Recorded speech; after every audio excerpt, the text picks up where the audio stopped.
no tuve la forma de comunicarme con ustedes y recién a media mañana me incluyeron al grupo de WhatsApp. No, pero no importa, la clase de ayer la vamos a reemplazar, nos vamos a poner de acuerdo y vamos a reemplazarla. Ya, entonces, ya estamos con 7:07 de mañana. Vamos a dar inicio a la clase. ¿Listo? Pues cualquier cosa que noten, por favor, que no lo esté presentando en la pantalla o el sonido, etcétera, por favor me cortan nomás. Voy a compartir la pantalla entonces.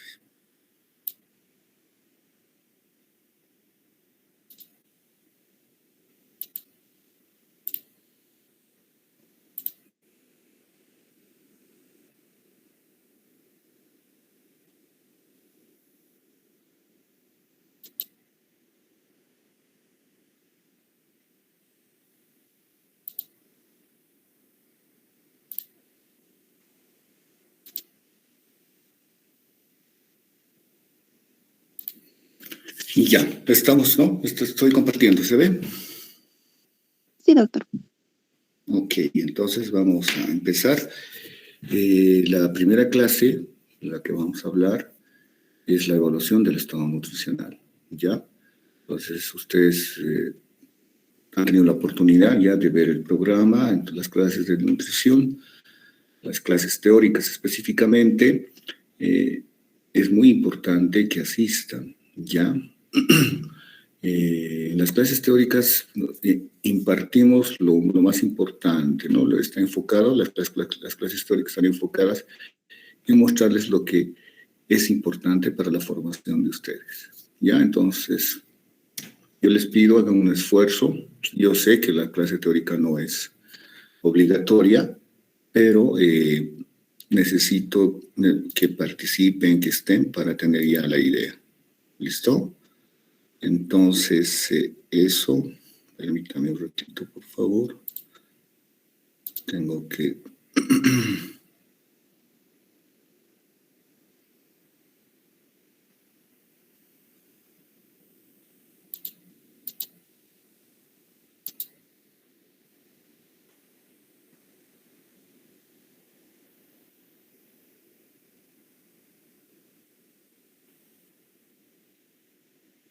Tengo entendido que ya no se puede grabar, ¿no? La clase en Meet.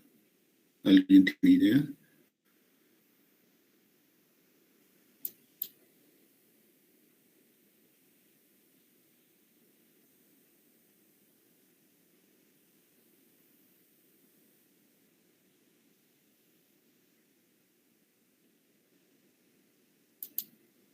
Ya, no importa.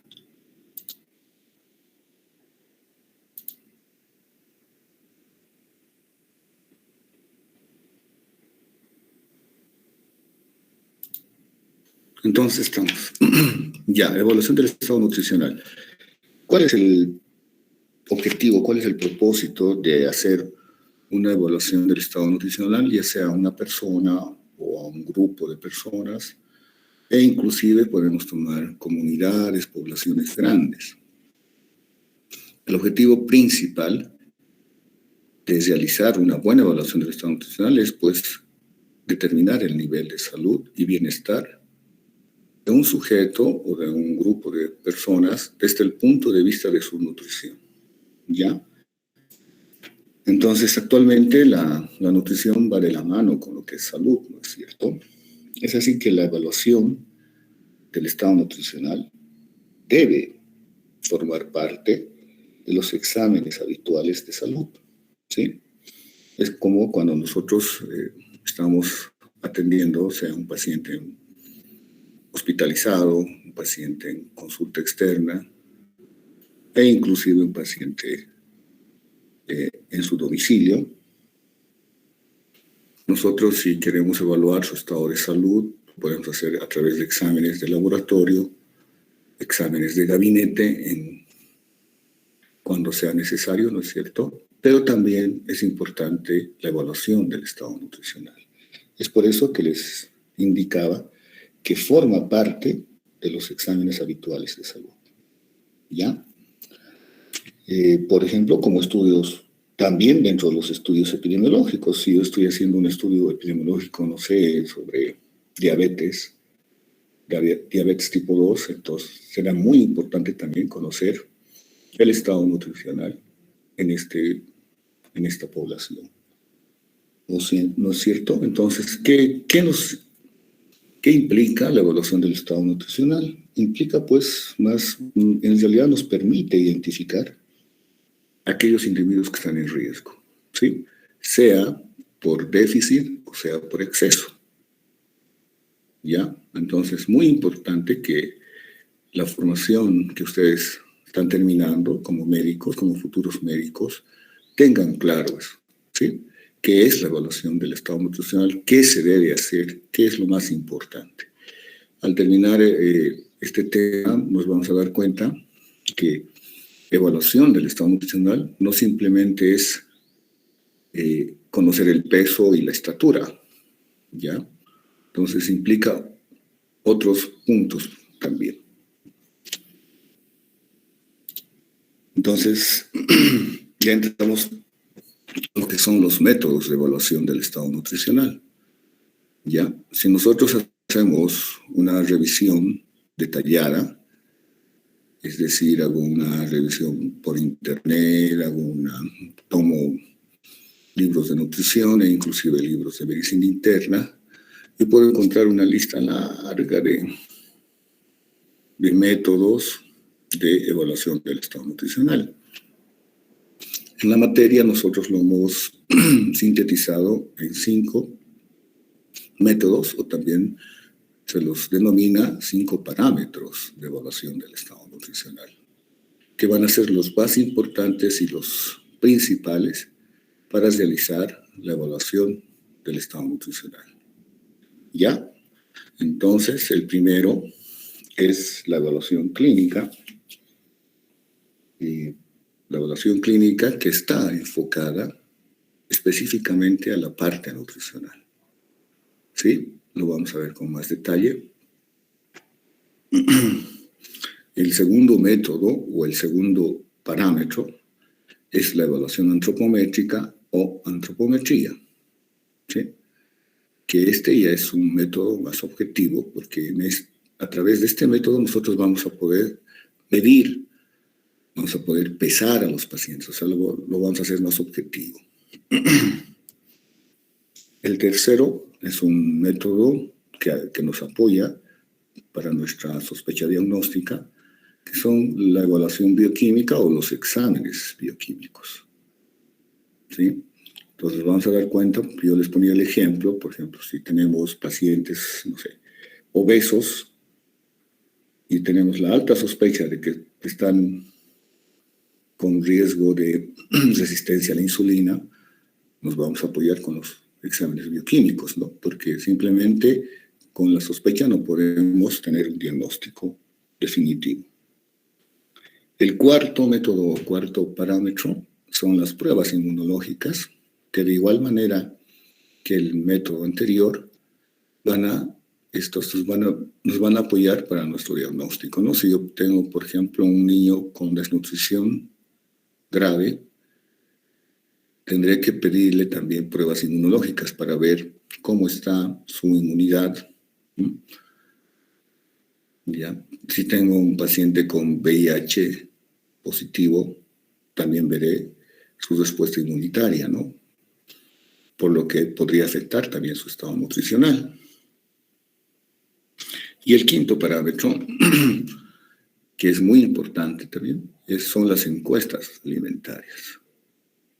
Las encuestas alimentarias van a estar enfocadas al objetivo, o sea, al propósito en lo que nos estamos planteando, ¿sí? Si yo quiero ver, no sé, tengo que ver en una población de una comunidad, vamos a poner, no sé, Bolívar o Arque, que son las más empobrecidas. En menores de 5 años quiero ver la prevalencia de anemia por deficiencia de hierro. Además de hacer todos estos 4 métodos, tendré que apoyarme con las encuestas alimentarias, donde las encuestas alimentarias nos van a evaluar la ingesta de hierro, la frecuencia de la ingesta de hierro, etcétera, etcétera. Entonces, las encuestas alimentarias están enfocadas al objetivo que nos estamos planteando. ¿Ya? Entonces, es muy importante recordar estos 5 parámetros. Nosotros también los llamamos los 5 pilares para realizar una buena evaluación del estado nutricional. No simplemente decir, tengo su peso, tengo su estatura y he sacado el IMC, y ya tengo el estado nutricional de, no sé, de los niños del kinder X, ¿no? O sea, no, eso no es un estudio, no es una evaluación completa. ¿Ya? Siempre hay que enfocarnos y vamos a ir haciendo, les voy a mostrar ejemplos y vamos a ir comentando.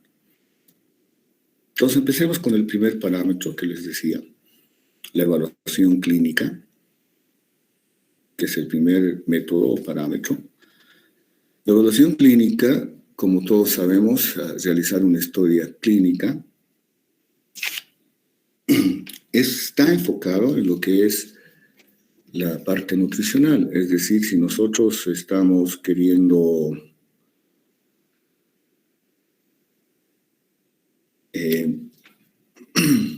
evaluar el estado nutricional de una persona, entonces la anamnesis, por ejemplo, irá dirigida a ese propósito. ¿Ya? A ese propósito.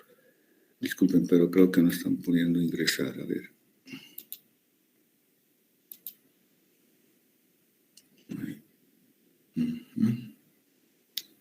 Ya.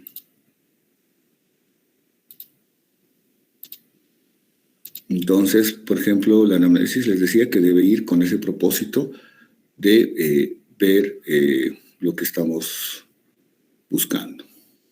Entonces,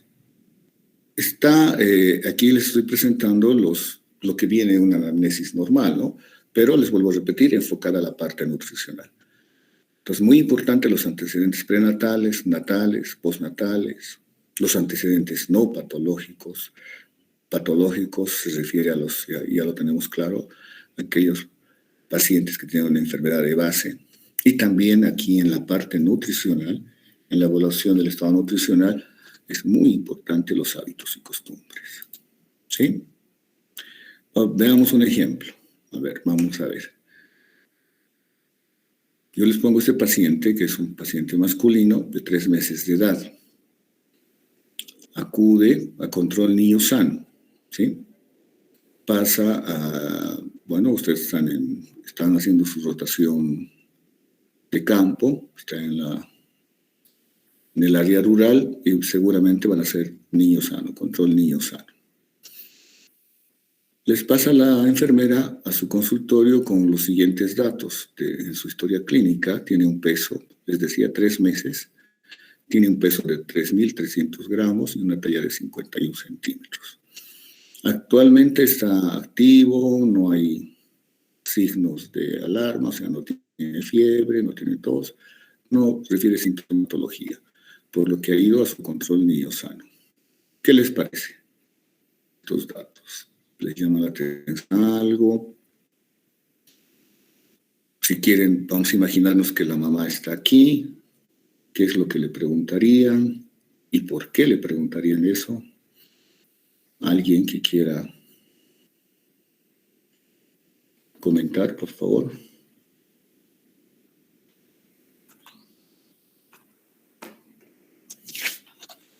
¿Qué les parece el peso y qué les parece su talla?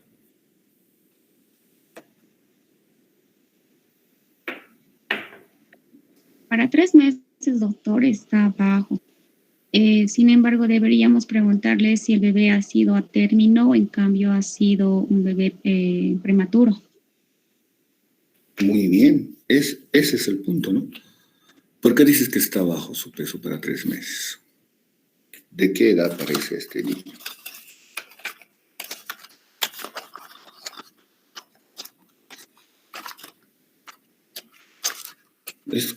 Tiene el peso y la talla de un recién nacido, ¿no es cierto? Entonces eso ya nos llama la atención. Un recién nacido a término, estoy hablando de un recién nacido a término, con peso adecuado para la edad gestacional, tiene un peso de 2.700, el rango es de 2.700 a 3.500, ¿no es cierto? Ese es el rango, de 2.700 a 3.500. Y la talla es de 48 a 52 centímetros.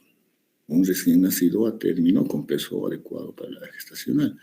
Entonces vemos y 3 meses y tiene esos datos de un recién nacido, entonces ya nos llama la atención. Como lo ha dicho muy bien su compañera, entonces yo hago énfasis en esto. Ya empiezo a preguntarle los antecedentes prenatales, cómo ha sido el embarazo, la mamá me contará, bueno, he estado 3 veces hospitalizado, con amenaza de parto pretérmino, se ha adelantado, dentro de los antecedentes natales se ha adelantado mi parto, o sea, me han tenido que hacer una cesárea de emergencia porque se ha roto la bolsa a las 34 semanas. Los postnatales me contará si ha estado en incubadora alrededor de 2 semanas con oxígeno, etcétera, etcétera. ¿Sí? Entonces, fíjense, yo no me puedo asustar y decir, wow, pasa algo, ¿no es cierto? 3 meses y tiene, sino hago una buena anamnesis. Ya con la anamnesis que me ha indicado la mamá, pues estaré ya más tranquilo, ¿sí? Y hay que tomar muy en cuenta que a veces las mamás no nos cuentan con detalle, ¿no? Hay que sacarles palabras, etcétera.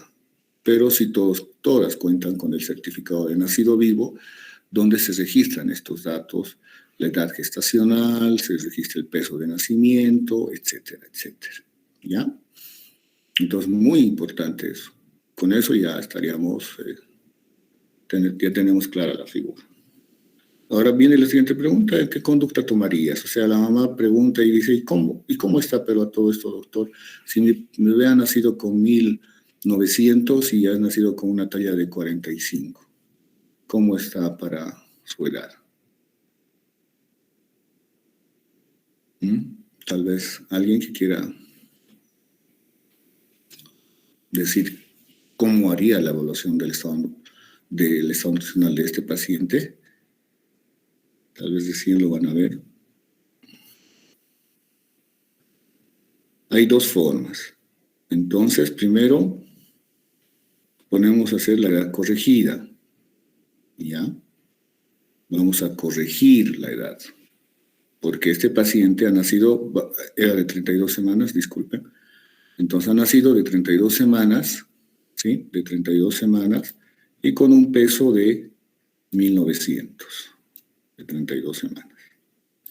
¿Qué voy a hacer? Voy a corregir la edad. O sea, tiene 3 meses de vida extrauterina. ¿Sí? Pero se ha adelantado 8 semanas. ¿Sí? ¿Me entienden? Entonces lo que hago es, 40 semanas es la edad gestacional ideal. Mi paciente ha nacido de 32. ¿Cuántas semanas le faltó? 8 semanas. 8 semanas corresponde a 2 meses, es lo mismo. Entonces, en realidad, este paciente, si tiene 2 meses, 2 meses, entonces tengo que, de 3 meses menos 2 meses, en realidad tiene 1 mes. Entonces, para 1 mes, no está tan mal, 3,300 kilos y una talla de 51 centímetros. Lo único que he hecho es corregir la edad gestacional, ¿ya? Entonces, eso es lo que se hace. Entonces, y más, teniendo el peso de nacimiento de 1945 de talla, puedo hacer el cálculo de la ganancia de peso por semana o por mes y veo cómo está. Ya, eso lo vamos a hacer con más detalle en la parte práctica. Entonces, esa es una forma de hacer una evaluación del estado nutricional. ¿Sí? Estoy corrigiendo la edad. ¿Ya? ¿Qué más? Fíjense, hacer una buena anamnesis es muy importante. Es muy importante. Y no nos vamos a... si no, nos vamos a asustar y lo vamos a derivar al pediatra o en este caso al CRIN a veces. ¿sí? Seguimos con la evaluación clínica. La evaluación clínica también es muy importante en la inspección. Por ejemplo, yo aquí ¿qué les estoy mostrando? Este niñito, ¿qué características tiene? Y este otro. A ver, ¿quién me puede decir? ¿Qué les llama la atención de este niño?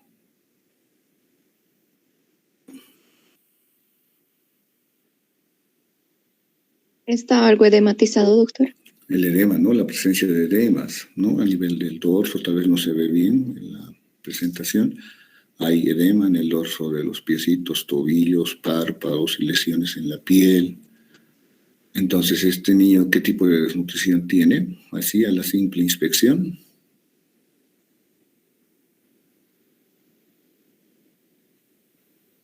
Cuando hay edema, muy bien, desnutrición tipo Kwashiorkor. ¿Y este otro qué les llama la atención? Que es muy delgado, doctor. Está demasiado, ¿no es cierto? Es piel y huesos. Entonces, ¿qué tipo de desnutrición es este niñito? De tipo marasmo, doctor. Marasmo demasiado, ¿no es cierto? Y una característica es la carita. ¿A qué se parece la carita? La cara de viejito, ¿no es cierto? Entonces, todo eso lo vamos a ver en las clases prácticas con más detalle y tal vez con pacientes, si tenemos suerte. ¿Ya? Pero entonces, fíjense, llega un paciente así, menor de 2 años, que tenga edemas, para mí es un niño con Kwashiorkor hasta que no demuestre lo contrario. Es muy raro, pero así les digo, muy raro, que un niño que presente edemas y la causa sea problema renal o problema cardíaco. Entonces, es un niño con Kwashiorkor hasta que no demuestre lo contrario. Igual, si veo a este paciente, ya piensa una desnutrición marasmática o demasiado. Ya, entonces, fíjense la inspección. Aquí también, ¿qué les estoy mostrando? A ver, ¿qué les parece esta manchita? ¿Qué se llama esta manchita? Es un... Acantosis nigricans, doctor. Ya, la acantosis nigricans. Entonces, fíjense, y nosotros pediatras vemos al niñito, si yo veo a un niño de 13 años con esto, y además que está con obesidad, ¿con qué lo relaciono directamente? Con diabetes, doctor. Muy bien, con resistencia a la insulina, ¿no es cierto? Entonces, los niños y los adultos que presentan estas manchas acantosis nigricans a nivel de las axilas, cuello, tienen obesidad y también los antecedentes familiares, un 65% que va a cursar con resistencia a la insulina, ¿sí? Entonces, fíjense, les estoy mostrando ejemplos. Bueno, estos niñitos a simple vista ya se ve que son obesos, ¿no es cierto? Fíjense que la inspección también es muy importante cuando hacemos la evaluación clínica. Y puedo seguir nombrando bastante más todavía, ¿no? Cuando veo por segmentos a nivel del pelo, que puede estar seco, quebradizo, alteraciones de la coloración, hay un déficit en la proteína. Y así, a nivel de los ojos, las manchas, las famosas manchas de Bitot, con deficiencia de provitamina A, ¿no es cierto? A nivel de labios, lenguas, igual les voy a pasar las diapositivas, o sea, no se preocupen. Podemos seguir con piel, cuando hay hepatomegalia, también deficiencia de proteínas. ¿Ya? Bien, ahora entramos al segundo método o al segundo parámetro para realizar una buena evaluación del estado nutricional. La antropometría viene del griego, ¿no? Antropo, humano, y metría, medida. Lo que viene a significar las medidas del hombre, ¿no es cierto? Se considera pues una ciencia que estudia las medidas del cuerpo. Esto con el propósito de establecer diferencias entre individuos, grupos, razas. ¿Ya? Como les decía, la antropometría es más objetivo porque va a ser lo que vamos a hacer nosotros. Entonces, primero tenemos que diferenciar dos cosas, las mediciones antropométricas, o sea, todo lo que vamos a medir, ¿sí? ¿Qué podemos medir? El peso. Podemos tomar la estatura o la longitud. Las circunferencias, por ejemplo, la circunferencia de cráneo, perímetro cefálico, la circunferencia de cintura, la circunferencia de muslo. Y lo otro que también podemos medir utilizando un instrumento, los pliegues cutáneos. ¿Ya? Entonces todo esto podemos hacer. Aquí hay una diferencia que es muy importante que tengamos que tomarla muy en cuenta. ¿Cuál es la diferencia entre estatura y longitud? ¿O será lo mismo?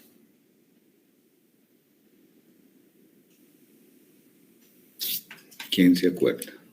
Yo puedo decir, yo tengo la longitud de 1,78. ¿O suena mejor, yo tengo la estatura de 1,78?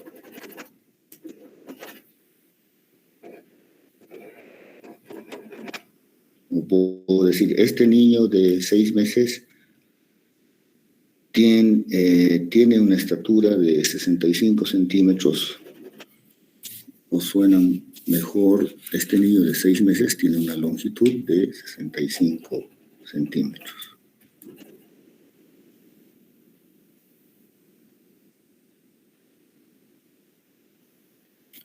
Ya, estatura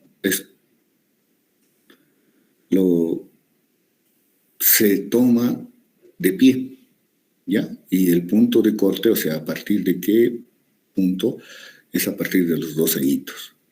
Sí, tiene que estar de pie y podemos decirle, mira al frente y quédate quietito, ¿no? Eso nos ayuda a un niño a partir de los 2 años. Longitud es como medir la mesa. Entonces tenemos una mesa y ponemos medir, o sea, en decúbito. Los pacientitos que están en decúbito podemos tomar en cuenta la longitud. ¿Ya? Entonces esa es la diferencia. Lo vamos a ir viendo más adelante. Entonces, les he presentado primero las mediciones. A partir de las mediciones, nosotros vamos a tener los indicadores antropométricos. Los indicadores antropométricos. Por ejemplo, el peso para la edad, la talla para la edad, el peso para la talla, el IMC de acuerdo a la edad. Si recordamos, el IMC, la fórmula nos dice el peso dividido entre la estatura al cuadrado. ¿Qué otros indicadores más podemos tener? El área muscular y grasa braquial y una estimación del porcentaje de grasa corporal total, utilizando los pliegues cutáneos. ¿Ya? Entonces, fíjense, podemos tener varios indicadores antropométricos a partir de las mediciones, de lo que podemos medir. Aquí está un resumen, medidas e indicadores antropométricos de mayor uso en clínica, ¿no? Las medidas, longitud, peso, perímetro del brazo, pliegues cutáneos. Les decía, los pliegues cutáneos nos va a dar una estimación del porcentaje de la grasa corporal. No he mencionado el perímetro de cintura o la circunferencia de cintura, que también es un indicador antropométrico, lo vamos a ver, y los otros que ya los hemos mencionado. ¿Qué características, hablando específicamente en pediatría, qué características importantes, claves van a tener los indicadores antropométricos? Muy importante, voy a empezar por por favor, el indicador talla para la edad. ¿Sí? Es un buen indicador del estado nutricional a largo plazo. ¿Ya? ¿Qué quiere decir a largo plazo? Que cuando se afecte este indicador antropométrico, es decir, la talla para la edad, tiene que haber pasado mucho tiempo. Me explico. A ver, si yo tengo un niño de 10 meses, ¿sí? Va a la consulta y mide 70 centímetros y su peso está en 8,500, vamos a ver. Después lo vuelvo a ver de 3 meses, ¿sí? 3 meses, y está con la misma longitud, o sea, sigue con 70 y su peso está en 9 kilos. Entonces, fíjense, en 3 meses se ha comprometido su talla o su longitud. No ha incrementado su longitud.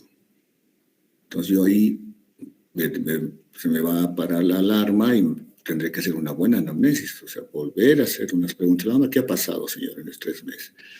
La mamá me dirá, sí, doctora, ha empezado a gatear, se ha metido todo a la boca, lo que agarraba, incluso comía la tierra, las piedritas que estaban en el piso, iba a la pared, los estucos, iba a la maceta y se metía a la boca y le ha agarrado diarrea, doctor. Primero le ha agarrado, le he llevado al médico, le han dado tratamiento, ha pasado una semana, otra vez. Y así 3, 4 veces ha estado con diarrea, doctor. ¿Ya? Entonces, fíjense, la talla se está comprometiendo, se ha estancado la talla. Entonces, eso nos indica que ya está entrando en una desnutrición crónica. Por eso es cuando el indicador está alterado, el indicador talla para la edad, es un buen indicador del estado nutricional a largo plazo. ¿Sí? No se olviden, el indicador talla-edad es muy para el diagnóstico de desnutrición crónica. Vayamos con el otro indicador, el peso para la talla. El peso para la talla es un buen indicador de estado nutricional actual. ¿Ya? Eso implica que nos esté evaluando en ese momento. De ese momento. ¿Sí? Porque solo está viendo el peso para la talla actual, para ese momento. ¿Sí? Entonces, por ejemplo, si este niño ha estado, igual se ha enfermado con diarrea, entonces para que se puede ya, está con diarrea, no está comiendo, incluso ha estado con vómitos, ha tenido un grado de deshidratación leve, ¿ya? Y ha rechazado los alimentos y va a su control. Entonces puede ser que este niño, por la diarrea, vómitos y la inapetencia marcada, haya bajado por lo menos entre 500 a 800 gramos. Entonces ahí evalúo este indicador y veo que ya está comprometiéndose el peso. ¿Ya? El otro indicador, el peso para la edad, es un buen indicador de desnutricional en menores de 1 año, en menores de 2 años, dicen algunos autores también. Es el indicador peso para la edad, nos ayuda principalmente para niños prematuros, ¿sí? Para la evolución de lo que es la ganancia de peso en niños prematuros hasta los 2 años. ¿Ya? Entonces, recapitulando, cuando está afectado el indicador talla para la edad, hablamos de desnutrición crónica. Cuando está afectado el indicador peso para la talla, hablamos de desnutrición aguda. Cuando está afectado el indicador peso para la edad, hablamos de desnutrición global. Muchos ya lo conocemos, el índice de masa corporal, de acuerdo a la edad. Este es un buen indicador para el diagnóstico de obesidad en mayores de 6 años. Actualmente ya lo estamos usando a partir de los 2 años, les cuento, a partir de los 2 años. ¿Por qué es tan importante este indicador del IMC? Porque si recordamos la fórmula nos dice que es el peso dividido entre la estatura al cuadrado. Entonces, fíjense, está evaluando el peso en función a la estatura. ¿Y por qué es tan importante para el diagnóstico de obesidad? Porque si el IMC está alto, ya nosotros tenemos que, ya pensamos directamente que este IMC está elevado en base a la masa grasa. ¿Sí? Si yo evalúo a un paciente y me sale que tiene obesidad, ¿no? Entonces directamente yo digo que el aumento de grasa es el que está provocando este IMC elevado. Y también es un indicador, otra característica del IMC es que es un indicador armónico. Como les decía, evalúa el peso en función a la estatura. Otro indicador que usamos bastante en pediatría es la circunferencia craneana o el perímetro cefálico, de acuerdo a la edad. Nosotros utilizamos sí o sí hasta los 5 años inclusive la circunferencia craneana, porque es un buen indicador de crecimiento hasta los 3 años, como les decía, pero también lo utilizamos hasta los 5 años. Además, nos sirve para descartar algunas otras patologías. Por ejemplo, ¿a qué edad se debe cerrar la fontanela anterior? Viene la mamá y me dice, doctor, su telita de aquí de su cabecita es delicadita, dicen, ¿no es cierto? Las mamás dicen, las abuelitas dicen, no hay que tocarle. ¿A qué edad se cierra la fontanela anterior? Hasta el 1.5 años, ¿no es cierto? Pero ¿qué tal si ya se empieza a cerrar a los 2 meses, 3 meses? Ya solamente es un puntito, eso no está bien. Entonces, ¿qué es lo que yo tengo que hacer? Simplemente medir la circunferencia craneana y ver mis tablas de crecimiento, donde también están en lo que respecta a la circunferencia craneana, y evalúo cómo está, de acuerdo a la edad y de acuerdo al género. ¿Sí? Eso lo vamos a hacer en la práctica. ¿Ya? Entonces, un buen indicador para evaluar también el estado nutricional y de crecimiento.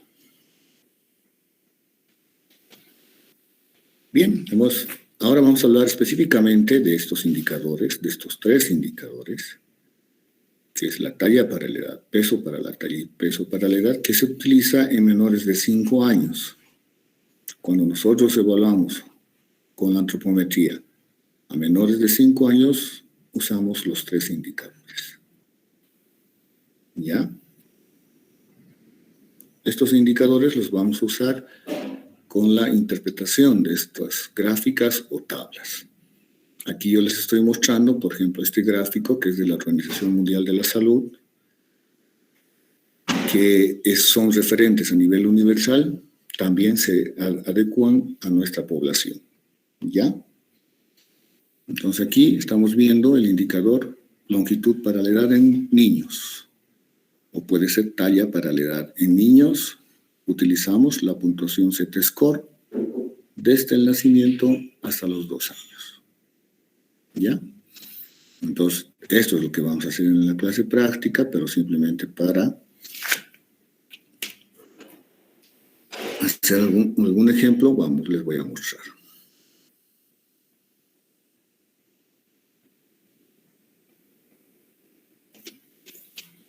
Entonces, fíjense, está en puntuación Z-Score, donde 0 está en línea verde, no sé si logran ver, es lo ideal. Vendría a ser la mediana o lo ideal.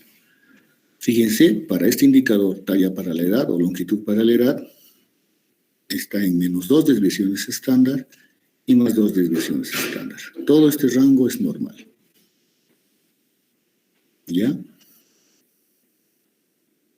Todo entre -2 y +2 se considera normal. Estos gráficos ustedes los pueden bajar, están en internet, gratis, así a colores, bien bonito. Simplemente entran a la OMS, indicadores antropométricos, y los van a encontrar. Y también están las tablas, que vienen a ser lo mismo. Entonces vamos a poner un ejemplo. Yo tengo un niño de 1 año, de edad. Aquí está el año, un varoncito. ¿Cuánto debería medir este niño? La línea verde encuentro. 1 año, y está aquí, ¿sí? La línea verde es lo ideal, que viene a ser 76. Entonces, lo ideal que este niño debe medir es 76 centímetros. Ojo, pero si estuviera aquí, es decir, en 72 o 73, todavía es normal. Si estuviera aquí, en 79, todavía es normal. ¿Ya? Entonces, fíjense, el rango es más amplio para este indicador.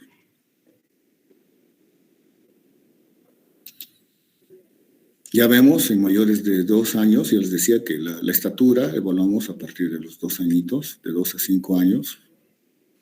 Lo mismo, siempre para varoncitos va a ser en azul o celeste.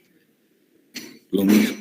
La mediana es el color verde y el rango es entre más 2 desviaciones estándar y menos 2.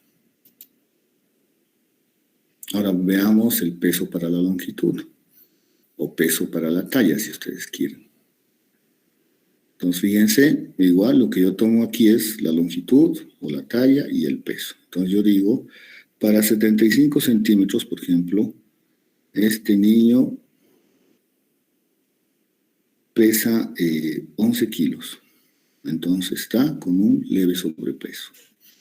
Para este indicador que es peso para la longitud, lo normal es entre menos 1 o más 1 desviación estándar. Entonces, a diferencia del otro indicador, vemos que ya se achica este rango. Entonces, lo normal es entre menos 1 y más 1. ¿Ya? Esto lo vamos a hacer con más detalle en las clases prácticas. Fíjense, aquí les estoy mostrando lo mismo, pero representado en tablas. Ahorita no vamos a entrar en detalle porque,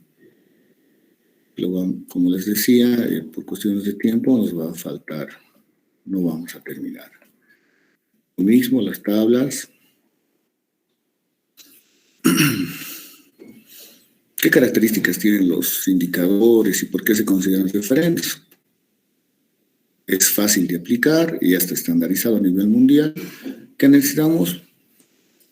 Las tablas, una balanza, un estadiómetro, y es muy sensible para evaluar un compartimento. Como les decía, si yo tengo el IMC que está muy alto, atribuyo directamente a la masa grasa. ¿Por qué es referente? Porque es de uso universal. Es muy sensible para pesquisar el riesgo o daño biológico de malnutrición. Esto también lo vamos a hacer en la práctica, ¿no? Cómo hay que medir, tomando en cuenta el plano de Frankfurt, ¿sí?